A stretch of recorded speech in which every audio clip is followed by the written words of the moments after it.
The champagne glass slipped from David's fingers when I slid the financial documents across the mahogany table at the Capital Grille.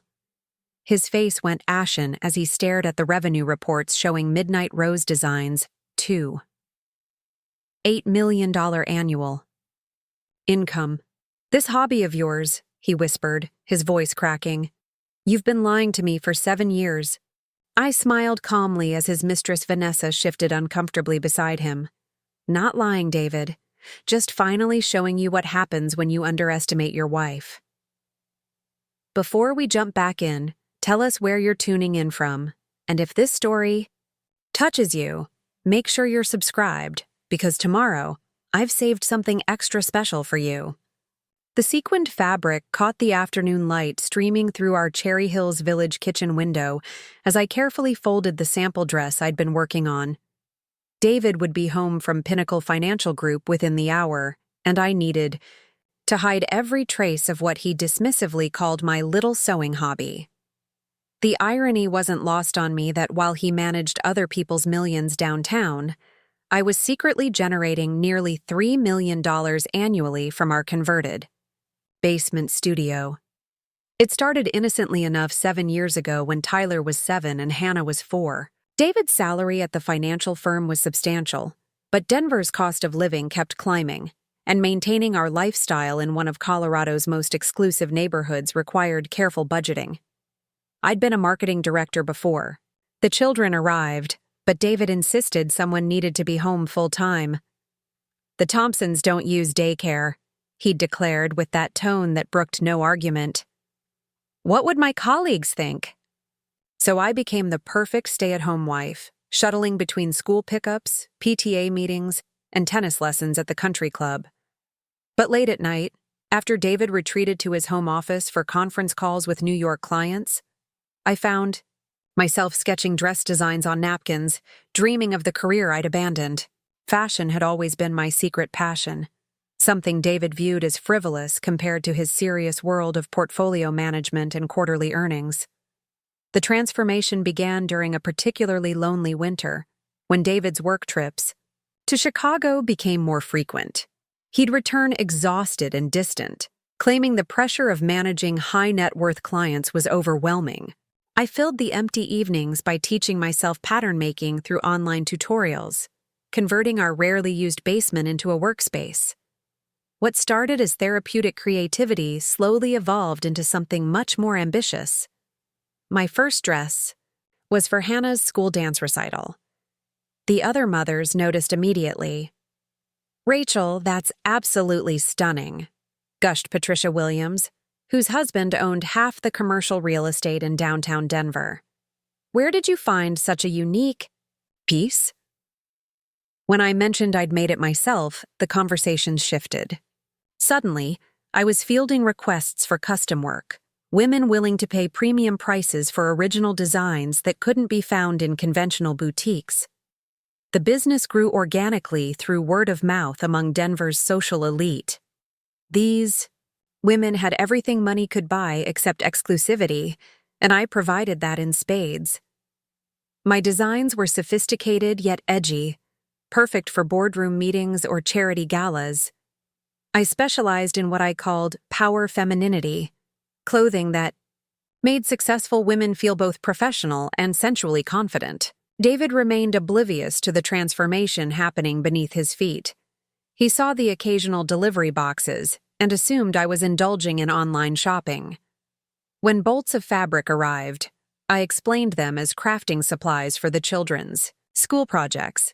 His dismissive attitude actually worked in my favor, creating the perfect cover for my expanding operation. The breakthrough came when Sophia Chen, my college roommate who'd become a successful venture capitalist in San Francisco, visited for Tyler's 10th birthday party. She'd been one of my first clients, commissioning a power suit for a major presentation. The investment had paid off when she secured a $50 million funding round while wearing my design. "Rachel, you're sitting on a gold mine," Sophia whispered as we watched the children play in our backyard.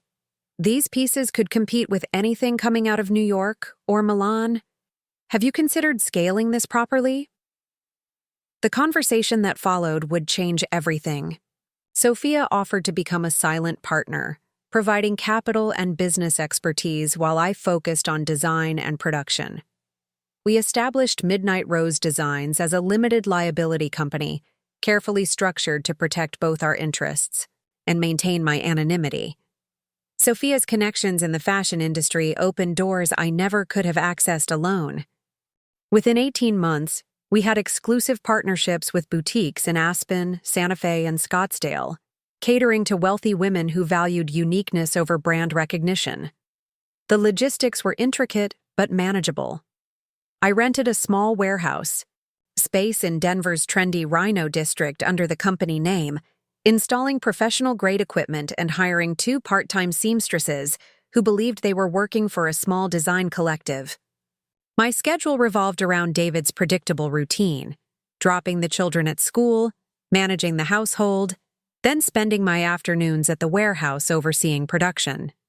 The financial arrangements were deliberately complex.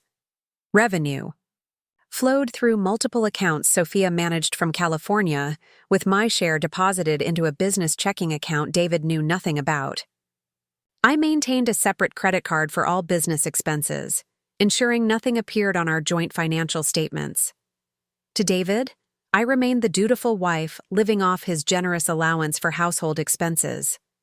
What he didn't realize was that my allowance barely covered groceries while my secret income was steadily accumulating in accounts he couldn't access. The money wasn't just sitting idle either. Sophia had introduced me to investment strategies that were growing our capital faster than David's conservative portfolio management style ever achieved for his clients. The emotional satisfaction was even more significant than the financial success. For the first time since becoming Mrs. David Thompson, I felt like myself again. The creative process energized me in ways I'd forgotten were possible. When clients sent photos of themselves wearing my designs at important events, successfully closing business deals or commanding boardrooms, I experienced a pride that had nothing to do with my husband's achievements or my children's report cards. But maintaining the secret required constant vigilance. I developed elaborate explanations for every aspect of my double life. The warehouse visits became volunteer work at a women's shelter, which David approved of as suitably charitable for a woman of my social standing. The late-night design sessions were disguised as insomnia-induced reading or catching up on household management. I became an expert at hiding financial documents, maintaining separate phone numbers, and scheduling meetings around David's golf games and business dinners. The children remained unaware of the full scope of my activities, though they occasionally helped with simple tasks like organizing buttons or testing fabric textures. They knew Mommy made beautiful clothes, but to them, it seemed like an extension of the sewing they'd seen me do for their school projects. Tyler sometimes joked that I should open a store, unknowingly suggesting something that already existed. The psychological toll of living a double life was considerable, but the empowerment offset the stress. I was building something substantial and meaningful, while David continued to view me as nothing more than an attractive accessory to his professional success. At client events, he'd introduce me with phrases like, "This is Rachel. She keeps our home running smoothly so I can focus on what really matters." His colleagues' wives would smile sympathetically, assuming I was another intelligent woman whose potential had been sacrificed to support her husband's ambitions. If only they knew that while David managed other people's money according to conservative investment principles, I was revolutionizing how successful women dressed for power, building a brand that was beginning to influence fashion trends across the Western United States. My designs were being featured in regional magazines, though always with the company name rather than my personal identity attached. The success bred confidence that extended beyond business. I began carrying myself differently, speaking with more authority even in social situations where David had previously dominated conversations. Other wives noticed the change, commenting on my renewed energy and sophisticated style. Some even asked for fashion advice, unknowingly consulting with the creator of designs they'd admired on mutual friends. David attributed my transformation to what he called finally accepting your role in life. He was pleased that I seemed more content with domestic responsibilities, never suspecting that my satisfaction came from successfully building an empire while maintaining the facade of conventional wifehood. His arrogance created the perfect blind spot that allowed my business to flourish. The financial milestones accumulated steadily. First 100,000 in revenue felt surreal.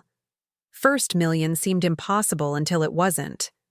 By year 5, we were approaching 2 million annually, with profit margins that would have impressed David's most sophisticated clients.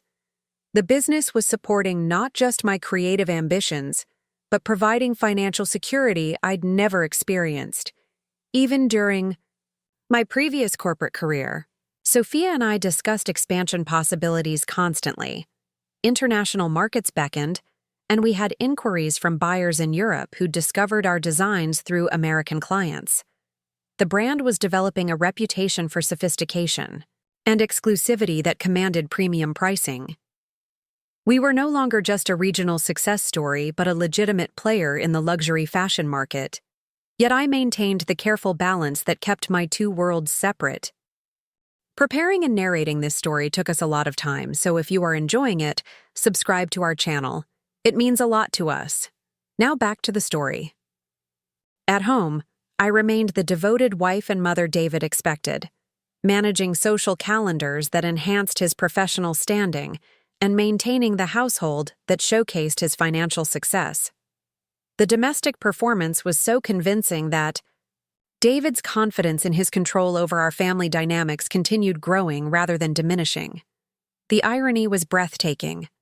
While David prided himself on his financial acumen and ability to identify profitable opportunities, he was completely blind to the most successful venture happening under his own roof. His dismissive attitude toward women's interests and creative pursuits created the perfect camouflage for an operation that was generating returns he could only dream of achieving for his corporate clients. As year 7 approached, I began considering how long I could maintain the dual existence. The business was ready for major expansion, but that would require either bringing David into the secret or making changes that might expose everything. Sophia pushed for taking Midnight Rose Designs national, potentially even pursuing investor interest for international growth. The opportunities were extraordinary, but seizing them would mean abandoning the careful anonymity that had protected us. The decision point was approaching, though I didn't realize how dramatically external events would force my hand. David's behavior had been shifting subtly over recent months, becoming more critical of my appearance and more demanding about social obligations. His Chicago trips were increasing in frequency, and he'd begun questioning my afternoon activities, with suspicious specificity that felt different from his usual dismissive disinterest. Something was changing in the careful equilibrium I'd maintained for 7 years, though I couldn't yet identify the specific threat.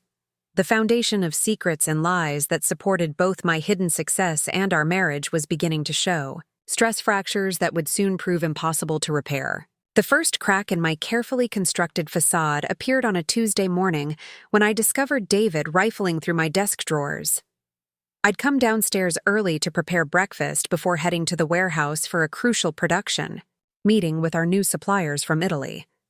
Instead, I found my husband systematically searching through papers in the kitchen office nook where I handled household correspondence. "Looking for something specific?" I asked, keeping my voice light.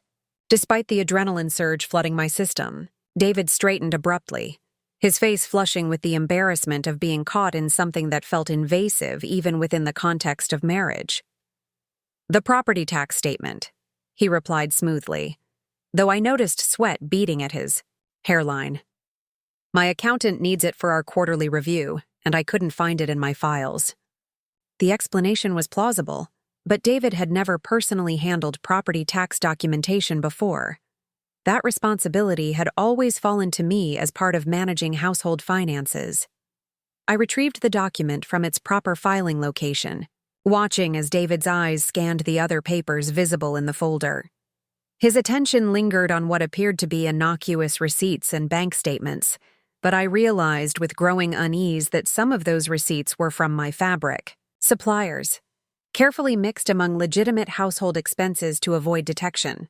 "Thanks," he said, folding the tax statement without looking at it. "I'll be working late again tonight. The Richardson portfolio is requiring more attention than anticipated." The Richardson account had become David's standard explanation for extended absences, though I'd begun noticing inconsistencies in his stories about this supposedly demanding client.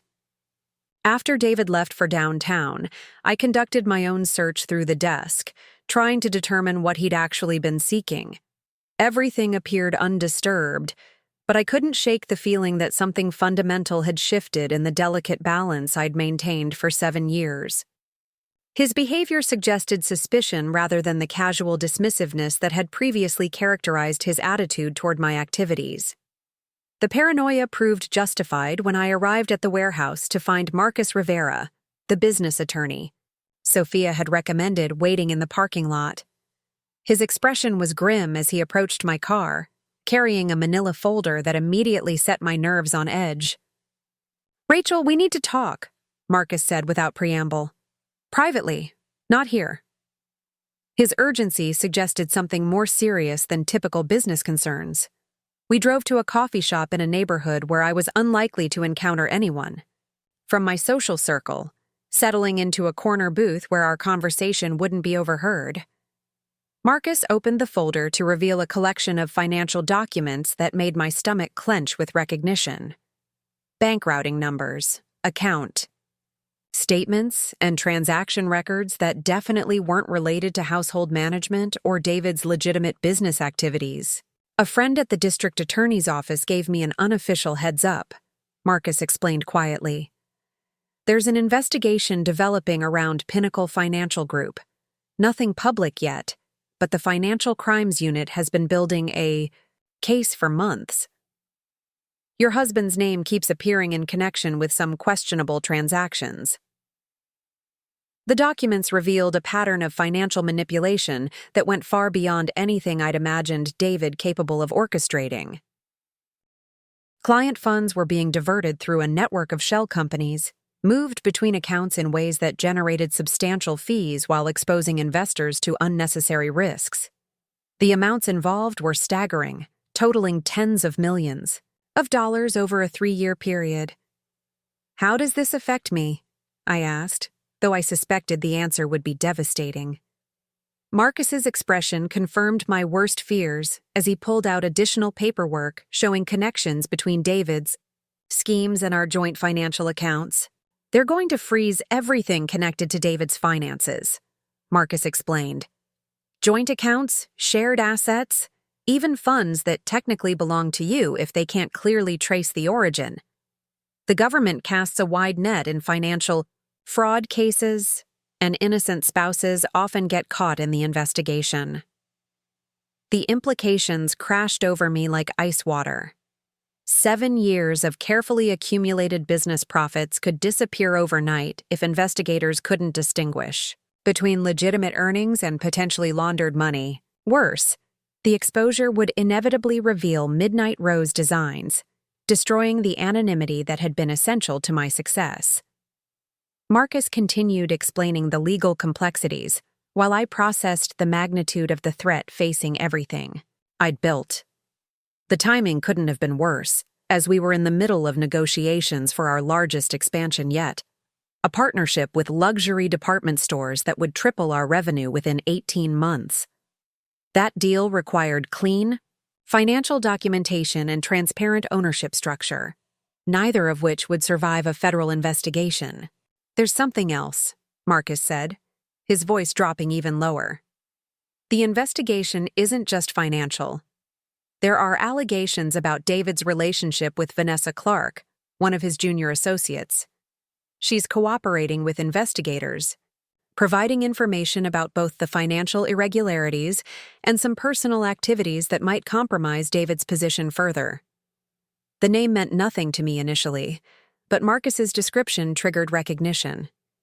Vanessa was the attractive brunette I'd met at several Pinnacle company events, always impeccably dressed and professionally deferential to David in ways that had seemed appropriately subordinate. I'd never suspected anything inappropriate, but reconsidering their interactions through this new lens revealed subtle intimacies I'd been too trusting to recognize. The personal betrayal stung, but the professional implications were more immediately threatening. If David was facing criminal charges, our divorce would become a public spectacle that would inevitably expose my business activities.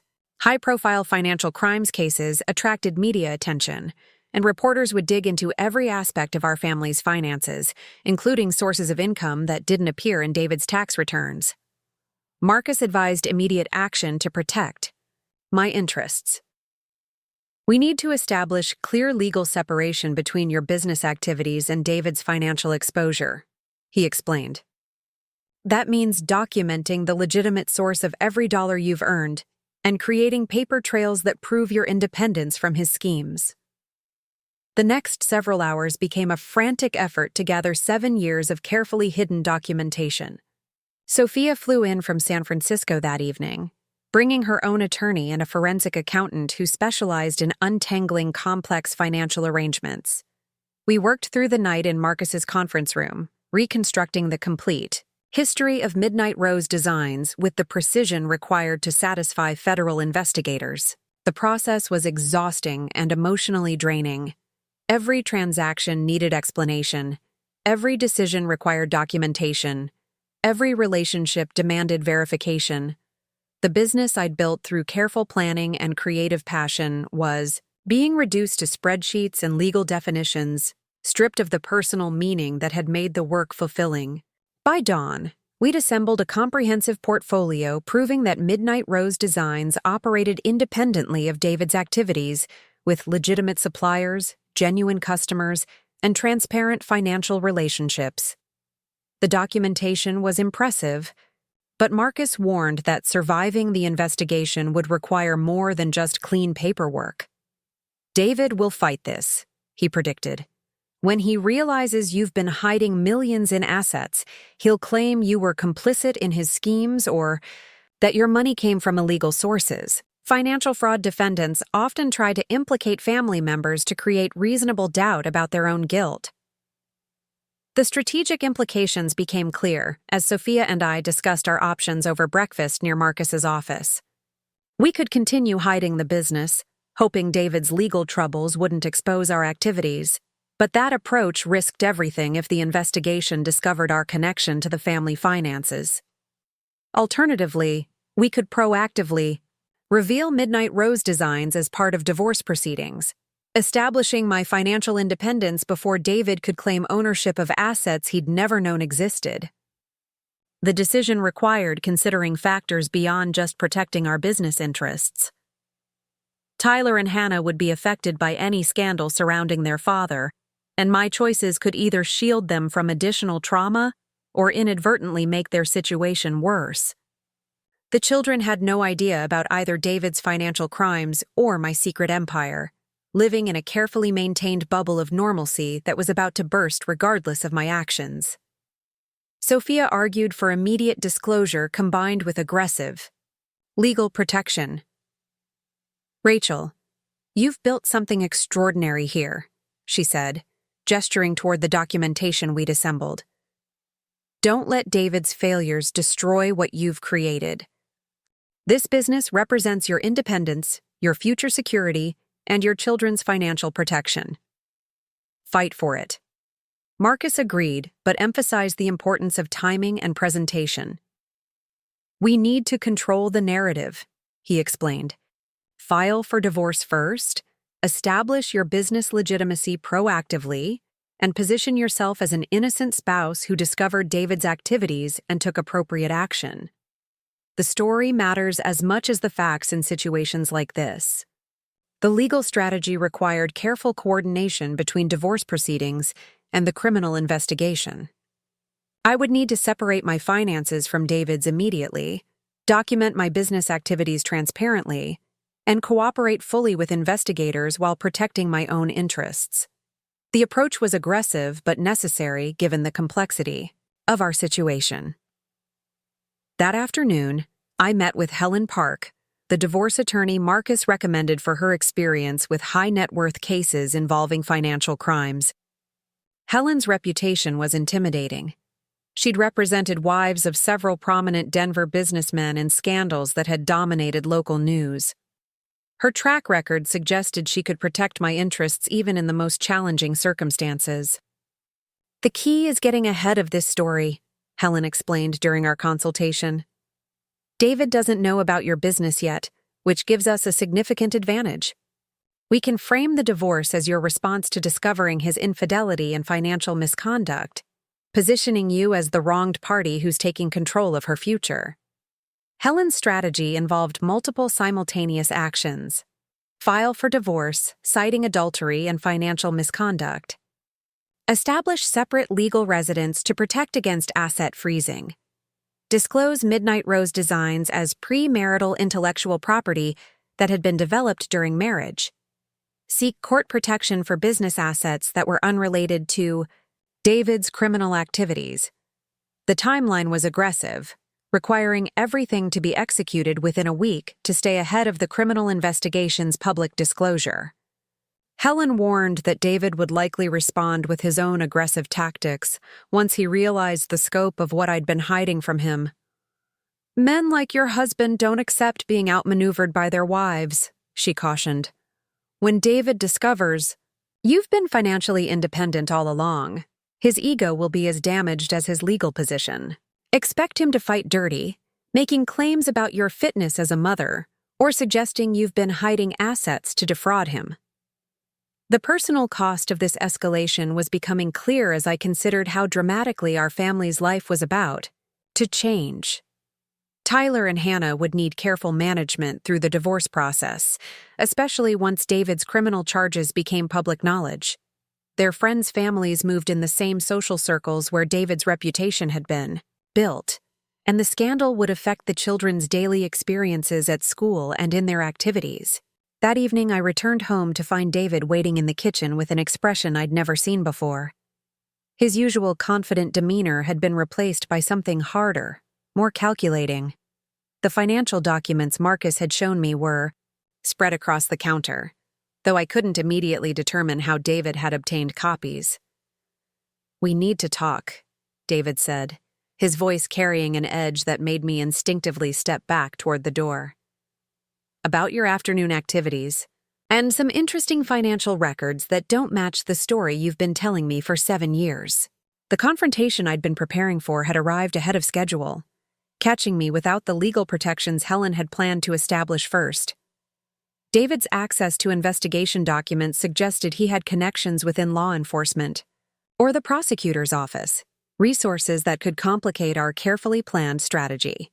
The evening that followed would test everything I'd learned about maintaining composure under pressure, as David's questions revealed that his knowledge of my activities was more extensive than I'd realized.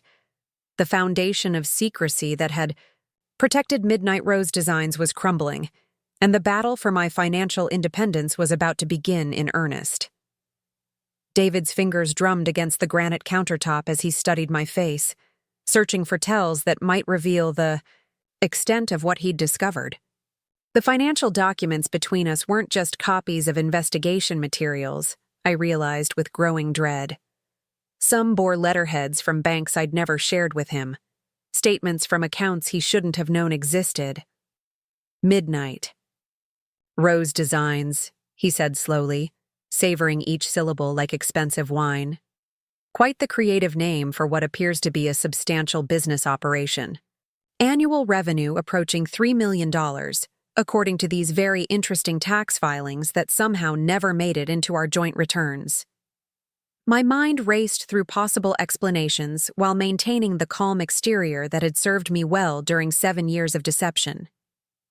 David's knowledge was too specific to dismiss as fishing expedition, but revealing the full scope of my activities would hand him ammunition for whatever legal battle was approaching. "I can explain," I began, but David raised his hand with the authoritative gesture he used to silence subordinates at Pinnacle Financial Group. The dismissive motion triggered a flash of anger that I struggled to contain. This was my home, my life, My success he was interrogating with the arrogance of someone who'd never bothered to truly see me.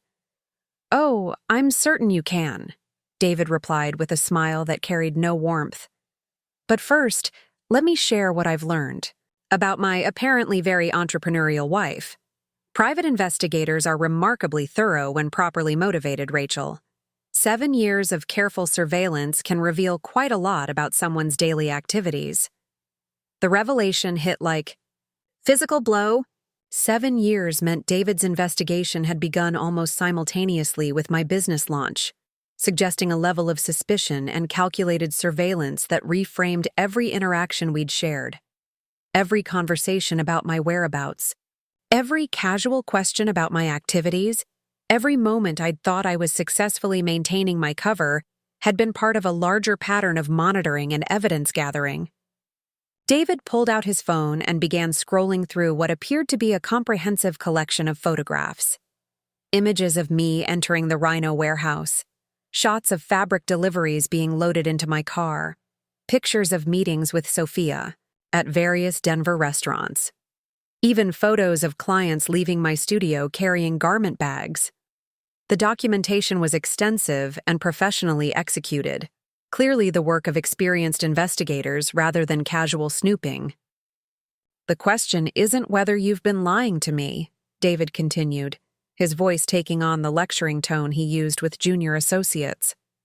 "The question is whether these activities constitute marital assets that should have been disclosed. Or, if we're looking at something more serious, tax evasion, for instance, money laundering, financial fraud designed to hide assets from your husband." The accusations were both absurd and terrifying. My business was completely legitimate, meticulously documented, and transparently operated according to all applicable laws. But David's position at Pinnacle Financial Group had taught him exactly how to weaponize financial complexity against people who couldn't afford to defend themselves properly. His knowledge of regulatory procedures and legal vulnerabilities could turn my success into apparent criminality with the right presentation to the wrong authorities. "You're being ridiculous," I said, finally finding my voice despite the adrenaline coursing through my system. Midnight Rose Designs is a legitimate business that I built through my own work and talent. Every transaction is documented. Every client relationship is transparent. Every dollar is accounted for according to proper business practices. David's laugh carried genuine amusement, as if my defense confirmed something he'd already concluded. "Legitimate businesses don't hide from their owners' spouses for 7 years, Rachel. Legitimate entrepreneurs don't create elaborate deceptions to conceal millions of dollars in revenue from their marriage partners.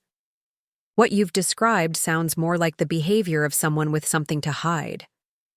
The gaslighting was masterful, I had to admit. David was reframing my protective secrecy as evidence of criminal intent, transforming my success into apparent guilt through implications rather than facts. His experience manipulating client perceptions in financial services was serving him well in manipulating the truth about our marriage. But something in his performance felt off, too rehearsed and strategic for genuine shock or betrayal. David wasn't just discovering my business activities. He was executing a predetermined plan that suggested his own legal troubles had motivated this confrontation. The timing couldn't be coincidental, coming so soon after Marcus's warning about the federal investigation targeting Pinnacle Financial Group. "What do you want, David?" I asked directly, abandoning any pretense that this was a normal marital discussion. His elaborate presentation and careful documentation suggested he was building toward specific demands rather than simply expressing hurt feelings about my secrecy. "Recognition," he replied immediately, confirming my suspicion that this conversation had been planned and rehearsed. "Colorado is a community property state, which means marital assets are shared regardless of which spouse generated them." Midnight Rose Designs was built during our marriage using our home as your base of operations, supported by my financial stability, and developed while I provided for our family's needs. That makes your business 50% mine under state law. The legal claim was sophisticated and potentially valid, depending on how a court interpreted the relationship between my business activities and our marital resources. David had clearly consulted with attorneys before confronting me, developing arguments that could withstand legal scrutiny, even if they ignored the emotional reality of our relationship. But his confidence suggested he was unaware of the criminal investigation that would soon make his own financial position untenable. David was planning to claim half of my legitimate business earnings while facing potential federal charges for financial fraud. The irony was breathtaking, though not in ways he would appreciate once his own situation became public. "There's something else," David continued, pulling out additional documents that made my blood run cold. "Vanessa has been very helpful in understanding the full scope of your deception. She's reviewed the evidence extensively and agrees that your behavior suggests someone with experience hiding financial activities from authorities." Vanessa's involvement transformed the situation from marital dispute to coordinated attack. David wasn't just claiming my business assets. He was building a criminal case designed to discredit my character and establish grounds for claiming misconduct. The collaboration between my husband and his mistress to destroy my reputation and steal my life's work was breathtaking in its calculated cruelty. I realized then that David's affair with Vanessa wasn't just personal betrayal, but professional conspiracy. They had been working together to investigate and undermine me while planning their own future together, using my success to fund their relationship while positioning themselves to claim ownership of everything I'd built. "You have 48 hours to decide," David announced with the authority of someone accustomed to making ultimatums.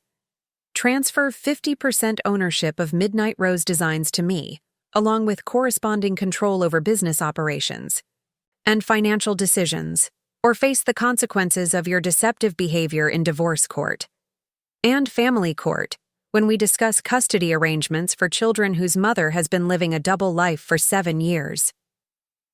The threat to my relationship with Tyler and Hannah was the cruelest cut of all. David was weaponizing my business success against my role as a mother, suggesting that entrepreneurial achievement somehow disqualified me from parenting. The attack was designed to force compliance through emotional blackmail rather than legal merit. But David's ultimatum revealed the weakness in his position as much as its apparent strength. His demand for immediate decision suggested urgency that didn't align with the patient investigation he claimed to have conducted. Something was forcing his timeline, likely the approaching exposure of his own criminal activities at Pinnacle Financial Group. "I need time to consult with my attorney," I replied, buying space to implement the protective strategies Marcus and Helen had developed. David's expression darkened at the mention of legal representation, confirming that he'd expected to bully me into submission without professional intervention.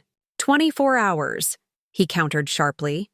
"And Rachel, consider carefully what legal representation might uncover about your business practices.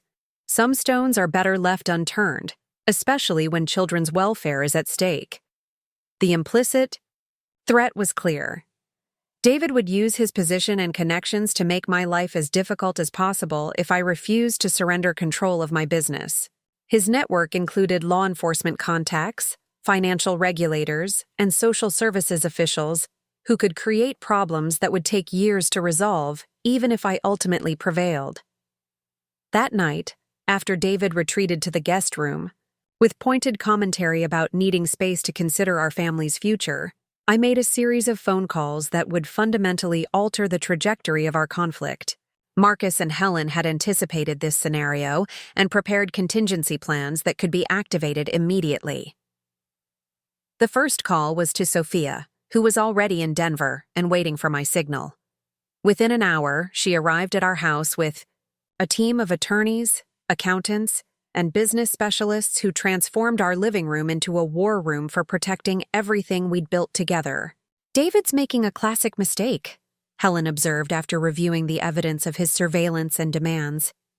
"He's assuming you'll respond emotionally rather than strategically. Men like him never expect their wives to have prepared for exactly this scenario." The legal team worked through the night developing a comprehensive response that would not only protect my business interests, but expose David's own vulnerabilities. His affair with Vanessa violated Pinnacle's ethics policies and potentially compromised client relationships. His threats regarding custody were legally groundless and could constitute harassment. Most importantly, his financial irregularities made him unsuitable to claim ownership of legitimate business assets. By dawn, we had assembled a counter-strategy that would shift the balance of power dramatically. Rather than responding defensively to David's demands, I would take offensive action that exposed his own misconduct while establishing my business legitimacy beyond question. The plan required precise timing and careful coordination, but it promised to turn David's weapons against him while protecting everything I'd worked to build. His confidence in controlling the narrative was about to encounter the reality of a woman who had spent 7 years learning to think strategically about complex challenges. Sophia summarized our position as the team prepared to leave. "Rachel, you've been playing defense for 7 years, hiding your success to protect David's ego and maintain family stability. Starting today, you're playing offense, using your achievements to claim the life you deserve." The transformation from secret entrepreneur to public advocate for my own interests would require abandoning the careful anonymity that had protected me, but continuing to hide would only enable David's attempts to steal what I'd created. The time for secrecy was ending, and the time for justice was beginning. When David emerged from the guest room that morning, expecting to find a defeated wife ready to capitulate to his demands, he instead discovered an empty house and a letter from Helen Park informing him that divorce proceedings had been initiated. His attempts to seize control of my business had triggered a legal response that would expose far more than he had bargained for. The battle for Midnight Rose Designs was just beginning, but I was no longer fighting alone or from a position of weakness. 7 years of building something extraordinary had prepared me for the challenge of protecting it, and David's underestimation of my resolve would prove to be his fatal miscalculation. The evidence we'd gathered about his own activities would soon transform him from aggressive prosecutor to desperate defendant, while my business success became the foundation for building a new life free from his control and manipulation. Confrontation he'd initiated to steal my achievements would ultimately cost him everything he'd taken for granted. The morning after serving David with divorce papers, I found myself standing in Detective Amanda Foster's office at the Denver Police Department's Financial Crimes Unit, surrounded by evidence boxes that would reshape everything I thought I knew about my husband's activities. Amanda had contacted Helen within hours of our filing, requesting an immediate meeting that suggested the federal investigation was moving faster than anyone had anticipated. "Mrs. Thompson, your timing is remarkable," Amanda said, spreading photographs across her desk that made my stomach clench with recognition. "We've been building this case for 8 months, and suddenly you appear with documentation that fills in gaps we couldn't bridge on our own." The photographs showed David and Vanessa at various locations around Denver. But these weren't casual surveillance shots. They were meeting with individuals whose faces I didn't recognize, but whose expensive cars and discreet behavior suggested criminal rather than legitimate business relationships. The dates on the images corresponded with evenings David had claimed to be working late at Pinnacle Financial Group. Amanda explained that the investigation had begun when a client reported suspicious activity in their investment account. Margaret Chen, a retired school principal, had noticed unauthorized transfers that David's team dismissed as clerical errors. When the discrepancies continued, Margaret hired a private investigator who uncovered patterns suggesting systematic theft rather than administrative mistakes. "Your husband and Ms. Clark developed a sophisticated scheme," Amanda continued, pulling out financial flowcharts that looked like abstract art in their complexity. They identified elderly clients with substantial assets but limited involvement in day-to-day account management. Small amounts were skimmed initially, then larger sums as they refined their methods. The scheme involved creating mirror accounts that mimicked legitimate client portfolios, but diverted a percentage of funds to accounts controlled by David and Vanessa. The stolen money was laundered through a network of shell companies, real estate investments, and cryptocurrency exchanges designed to obscure the paper trail. Over 3 years, they had stolen nearly $12 million from more than 30 clients, but the investigation had revealed something even more disturbing than simple theft. David and Vanessa were part of a larger conspiracy involving several Denver financial firms, all targeting the same demographic of wealthy elderly investors who trusted their advisors implicitly. The coordination suggested organized criminal activity rather than opportunistic fraud. "We need your cooperation," Amanda explained, "but we can also offer protection.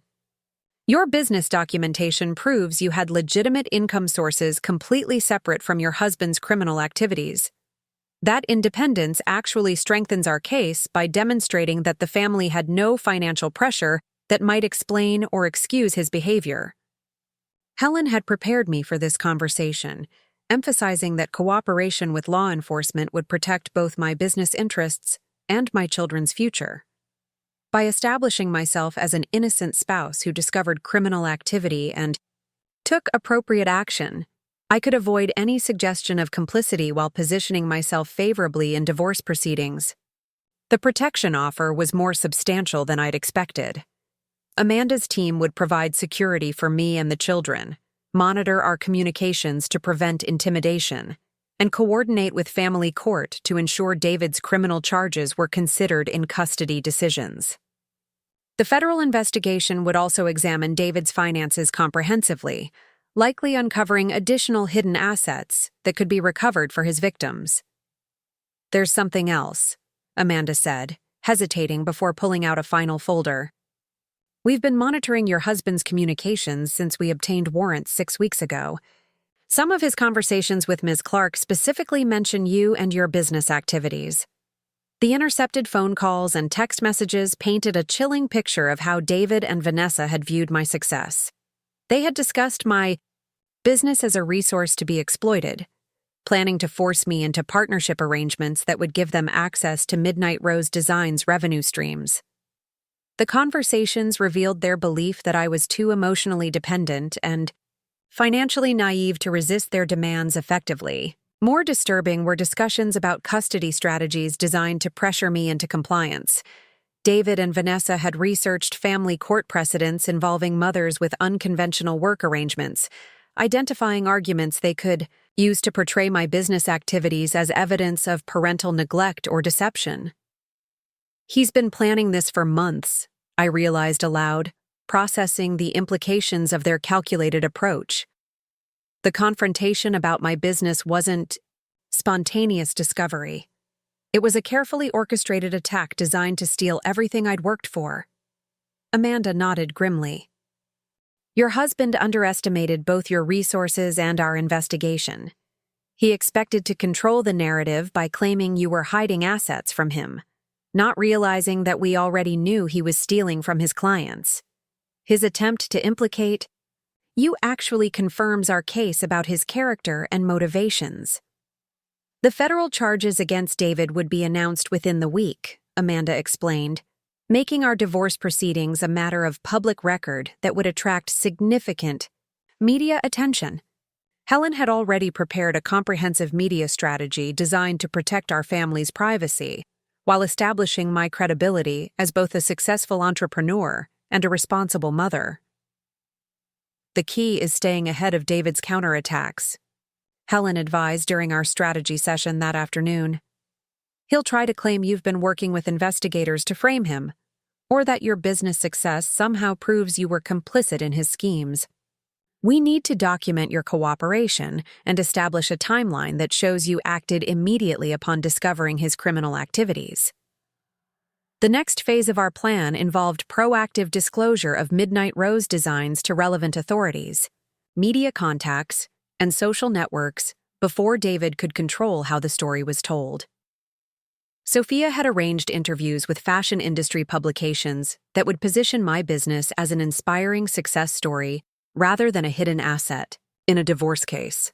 Rachel's achievement represents everything we celebrate about American entrepreneurship, Sophia told the Denver Business Journal in an interview that would run alongside the announcement of David's arrest.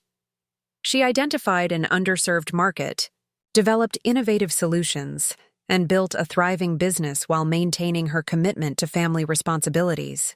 Her success should be celebrated, not criminalized by a husband who couldn't appreciate her talents.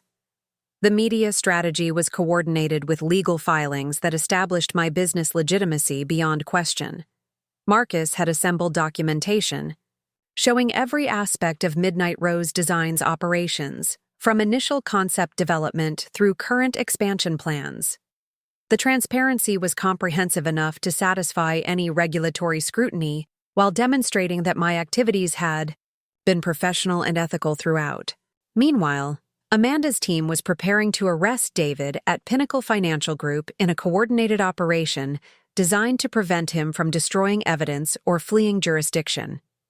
The timing would coincide with similar arrests at other firms involved in the conspiracy, creating a media spectacle that would overshadow any attempts by David to portray himself as a victim of vindictive prosecution.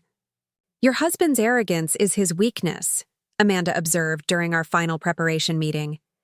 "He's so convinced of his intellectual superiority that he's documented his crimes extensively. The evidence we've recovered from his communications includes detailed plans for fraudulent activities, discussions of specific theft amounts, and strategies for avoiding detection. He's essentially provided a confession for every charge we're filing."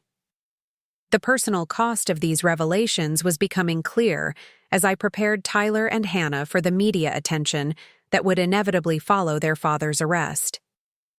Both children were old enough to understand that something serious was happening, but too young to comprehend the full implications of financial fraud and federal prosecution. "Dad's made some serious mistakes in his business," I explained during a family meeting that felt surreal in its necessity. "There are going to be news stories and probably some difficult conversations with your friends, but I want you to know that none of this changes how much we love you or affects our family's future security." Tyler, at 14, asked direct questions about whether David would go to prison and what that would mean for our family's finances. His maturity was both impressive and heartbreaking, as he struggled to reconcile the father he'd known with the criminal the evidence suggested. Hannah, at 11, was more concerned about practical implications like whether we'd have to move or change schools. Her questions revealed how much stability meant to children who had never questioned their family's security before. "We're going to be fine," I assured them both, hoping my confidence would prove justified as the legal battles intensified. "Actually, we're going to be better than fine, because we won't be living with the stress of Dad's problems anymore." The support network that rallied around us during this period was both surprising and reassuring.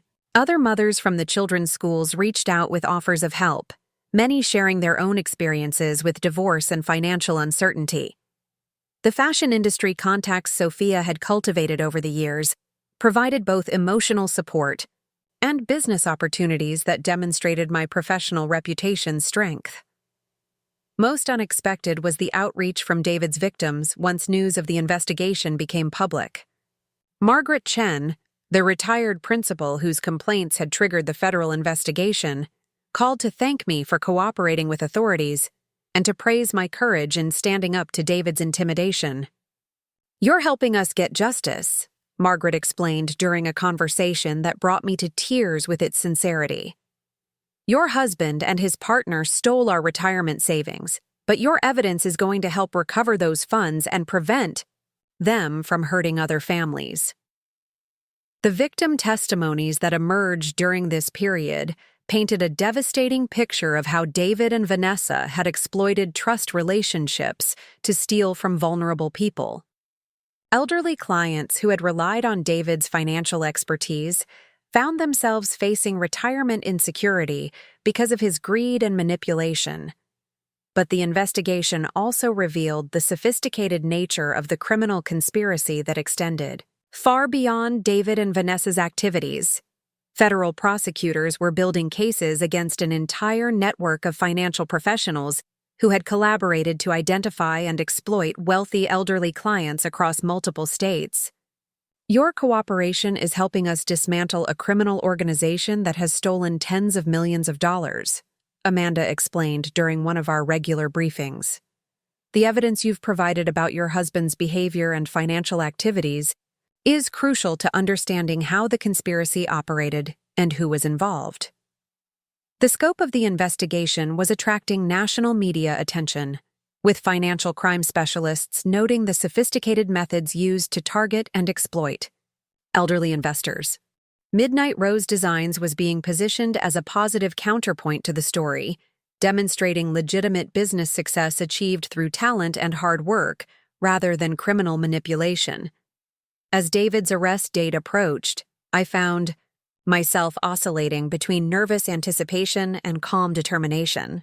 The man I'd married 15 years earlier was about to be exposed as someone I'd never really known, while the business I'd built in secret was about to become a public symbol of female entrepreneurship and financial independence. The irony wasn't lost on me that David's attempt to steal my success had ultimately led to exposing his own crimes and validating my achievements. His underestimation of my capabilities and resources had proven to be the fatal miscalculation that would cost him everything while securing my family's future. The final preparations were complete, the legal protections were in place, and the media strategy was ready for implementation.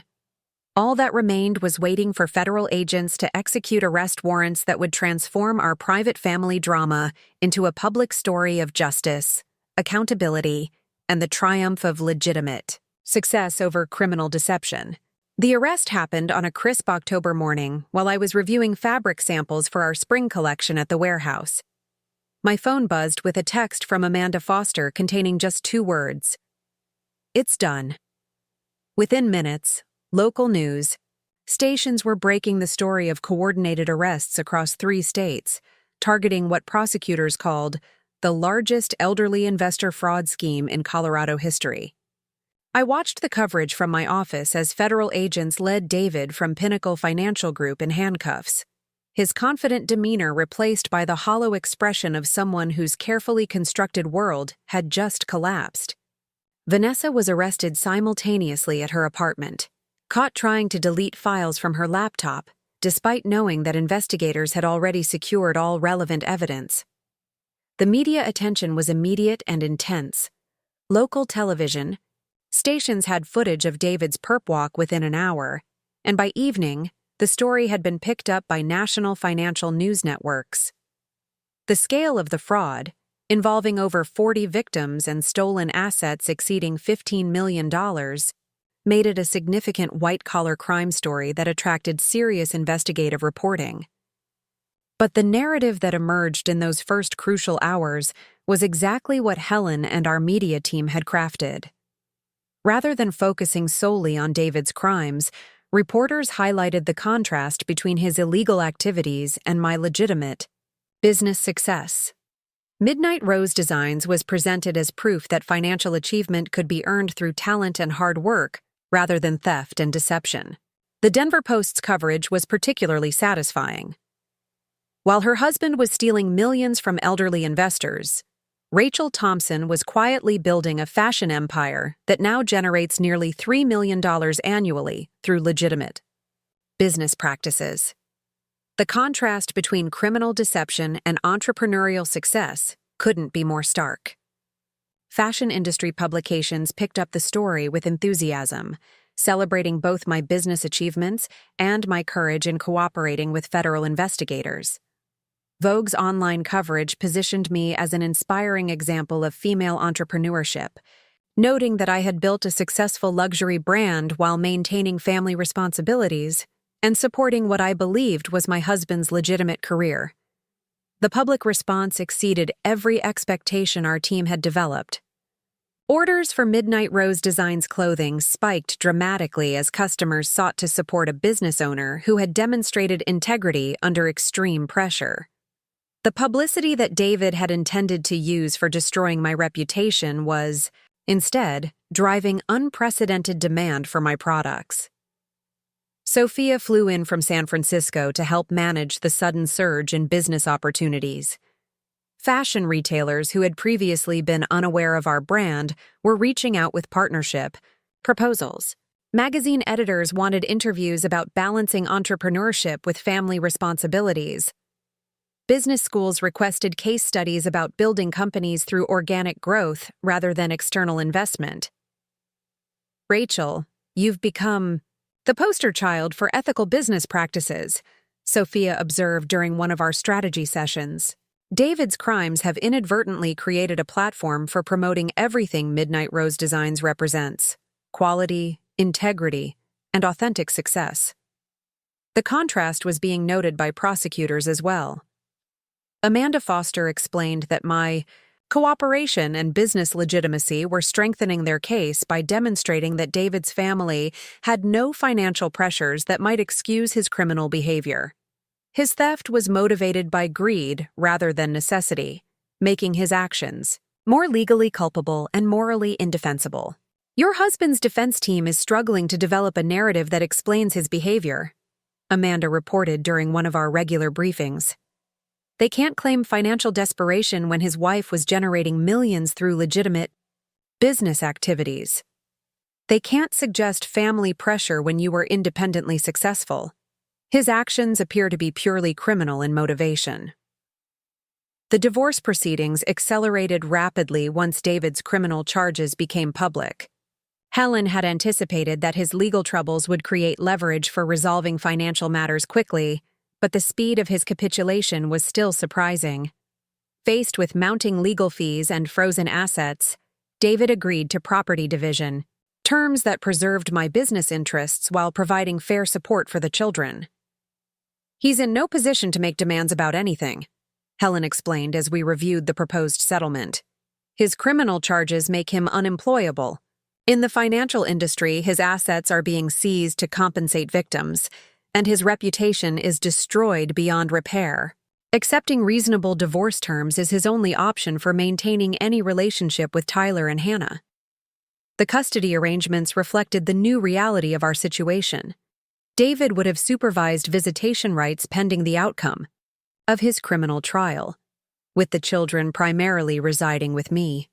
The court appointed a guardian ad litem who interviewed both children extensively before recommending that their living arrangements remain stable, given the traumatic nature of their father's public disgrace. Tyler and Hannah were handling the situation with remarkable resilience, supported by school counselors and the therapeutic resources Helen had arranged. Both children expressed anger about their father's lies and crimes, but they also demonstrated relief that the family tensions they'd sensed but couldn't understand were finally being addressed openly. I always knew something was wrong, Tyler confided during one of our family discussions. Dad was always angry about things that didn't make sense, and you seemed sad even when you were trying to be happy. At least now we know the truth about what was really happening. Hannah's response was more practical, focusing on how our new circumstances would affect her daily life. She was particularly excited about the possibility of moving to a smaller house where she could have friends over without worrying about disturbing David's work calls or maintaining the perfect appearance he'd always demanded. The financial recovery exceeded every projection our legal team had developed.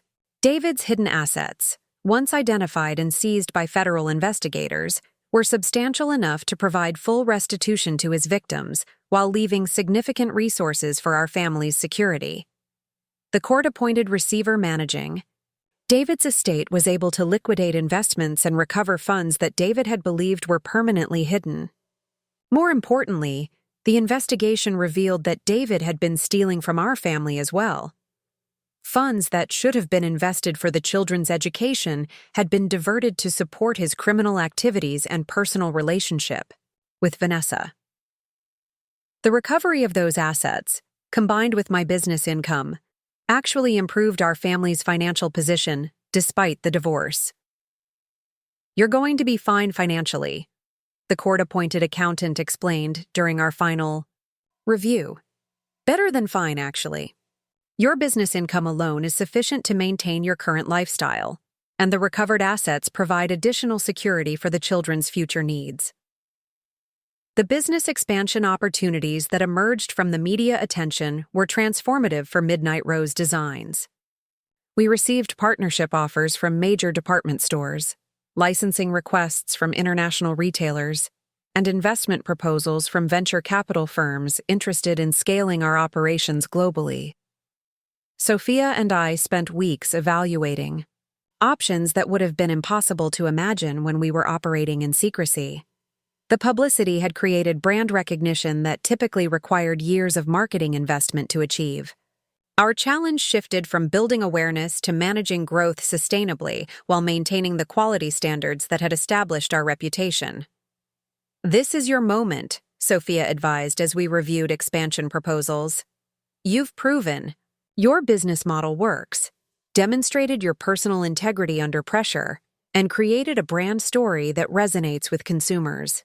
The question isn't whether to grow, but how fast you can scale without compromising what makes Midnight Rose Designs special." The decision to accept partnership with Nordstrom for national distribution was particularly satisfying. The luxury retailer's fashion buyers had been following our work for months, and the recent publicity confirmed their assessment that our designs represented the kind of authentic luxury their customers valued. "Rachel Thompson has created something genuinely special," the Nordstrom buyer explained during our partnership announcement. "Her designs combine sophistication with accessibility, creating pieces that help women feel confident and powerful. The integrity she's demonstrated in her personal life reflects the values we see in her business practices." The criminal trial proceedings provided a final chapter to David's downfall that was both satisfying and sobering. Federal prosecutors presented overwhelming evidence of systematic theft, documented through the electronic communications David had foolishly preserved. His defense team's attempts to portray him as a victim of circumstances or co-conspirator were undermined by recordings that showed him as the primary architect of the fraud scheme. Vanessa's testimony was particularly damaging to David's case. In exchange for a reduced sentence, she provided detailed accounts of how David had recruited her into criminal activities, manipulated client relationships to facilitate theft, and planned to use my business assets to fund their future together after divorcing me. David Thompson exhibited a pattern of manipulation and deception that extended to every relationship in his life, the prosecutor argued during closing statements. He stole from clients who trusted him, lied to a wife who supported him, and planned to exploit business assets that belonged to someone else. His actions demonstrate a complete absence of moral restraint or personal integrity. The jury deliberated for less than 6 hours before returning guilty verdicts on all counts.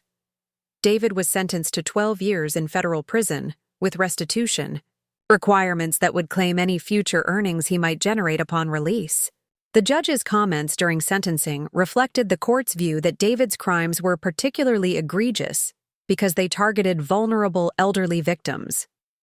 White-collar criminals often minimize their actions by characterizing them as victimless or technical violations, the judge observed. But Mr. Thompson's thefts had real consequences for real people, threatening the financial security of retirees who had worked their entire lives to build modest nest eggs. His sophistication and professional position made his crimes more serious, not less. The sentence effectively ended any possibility that David would play a meaningful role in Tyler and Hannah's futures. Both children had reached their own conclusions about their father's character during the trial proceedings, and neither expressed interest in maintaining regular contact with him in prison. The personal transformation I experienced during this period was as significant as the business success that attracted public attention. For 15 years, I had defined myself primarily as David's wife and the children's mother, suppressing my own ambitions to support what I believed were family priorities. The revelation of David's true character forced me to confront how much of my identity had been built around supporting someone who had never deserved that sacrifice. "You've reclaimed yourself," Helen observed during our final meeting as attorney and client. "The woman who built Midnight Rose Designs was always there, but she was hidden behind the role you thought you needed to play." David's crimes didn't create your strength. They just forced you to stop hiding it. The therapy sessions that helped me process these changes were both challenging and liberating. Understanding how David's manipulation had shaped my self-perception required confronting uncomfortable truths about the compromises I had made and the dreams I had deferred. But recognizing those patterns also empowered me to make different choices going forward. You spent 15 years making yourself smaller to accommodate someone else's ego, my therapist explained. Learning to take up the space you deserve is going to require practice, but you've already demonstrated that you have the skills and strength to succeed on your own terms.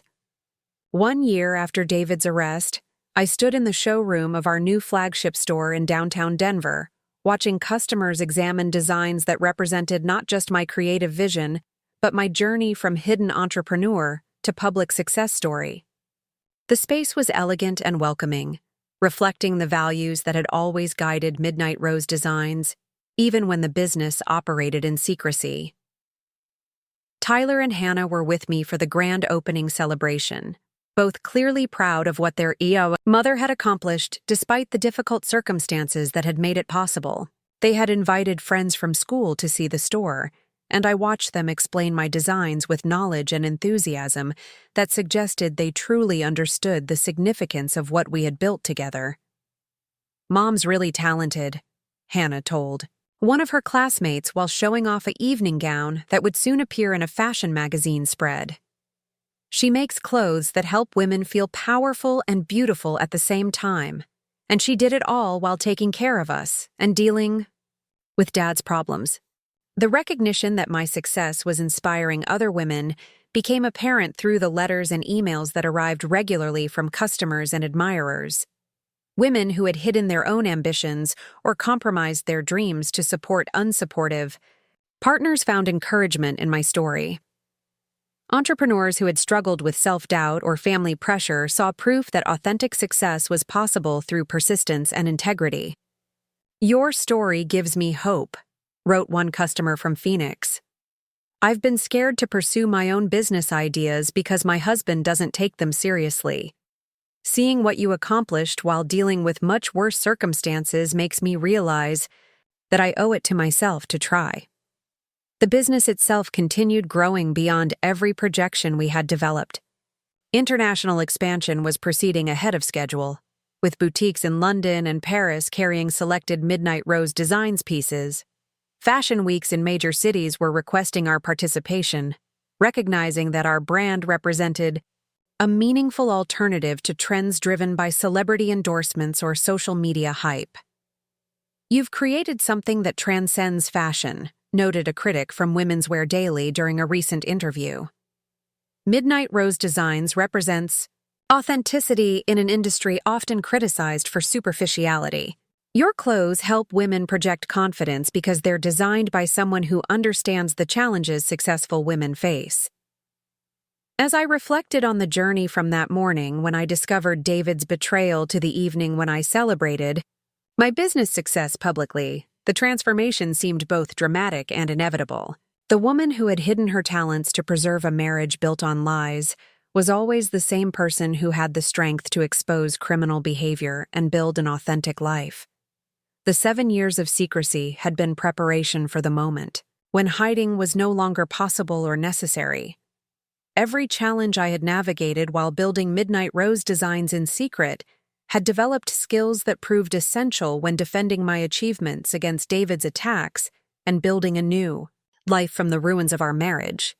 Standing in my showroom, surrounded by the tangible evidence of what I had accomplished through determination and integrity, I finally understood that David's betrayal had been the catalyst for discoveries that wouldn't have been possible otherwise.